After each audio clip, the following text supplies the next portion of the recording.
Mercedes car is a bit easier to adapt to and learn to drive to. So I think Kimi Antonelli will do good.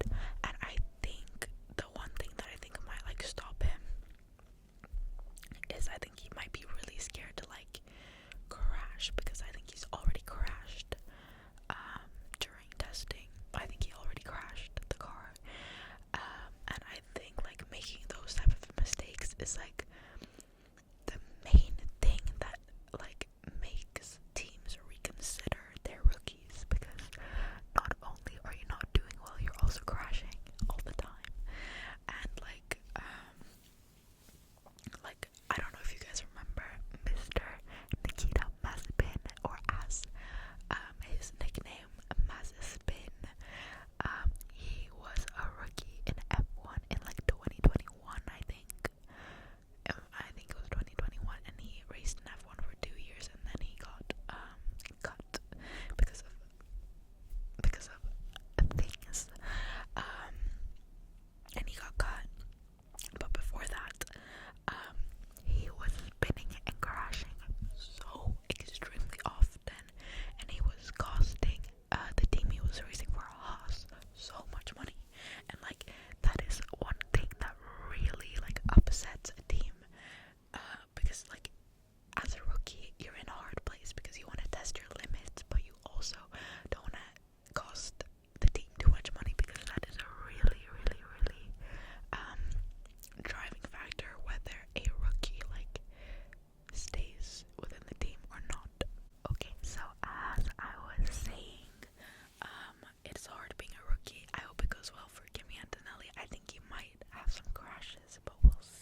assumption.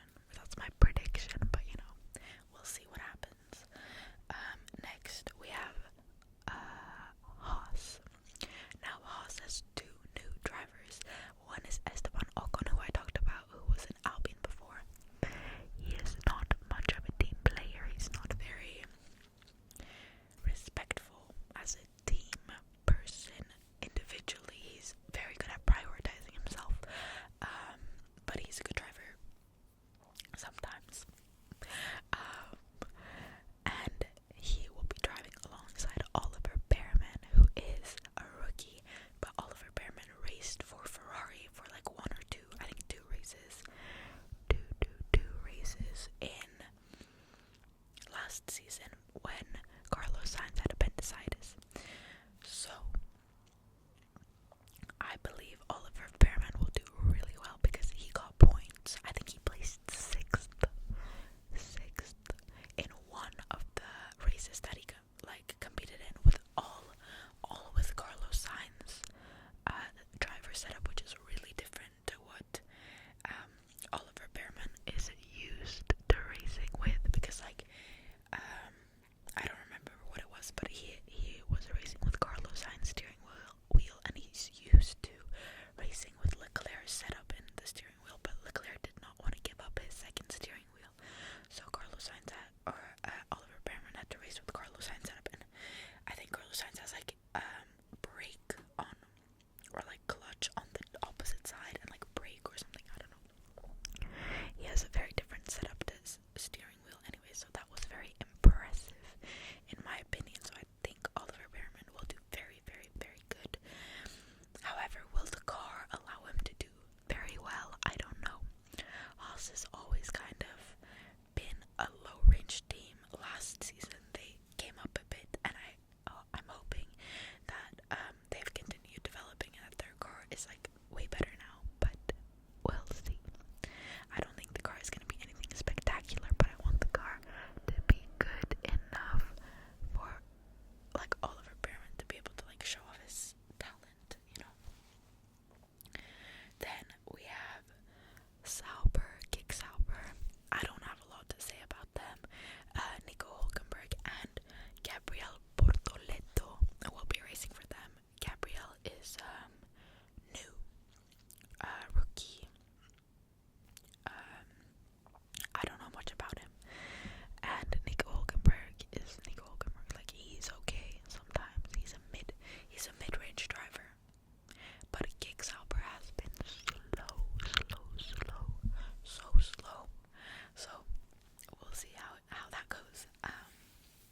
But they will be turning into Audi next season, which is very exciting, and I think that's the reason Nico Hülkenberg switched to Kick Sauber, because he wants to be on the Audi team. So yeah.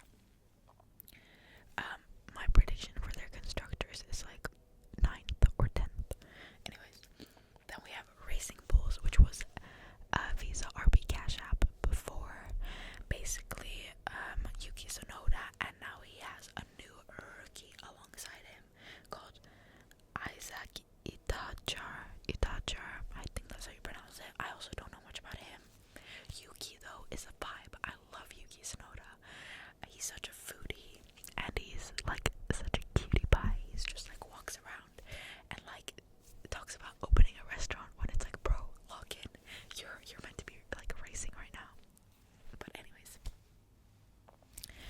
RB, I don't really have any predictions for. I don't know enough about them. Then we have Red Bull. We have Max Verstappen and Liam Lawson. I talked about Liam Lawson before, and I think I talked about Max Verstappen.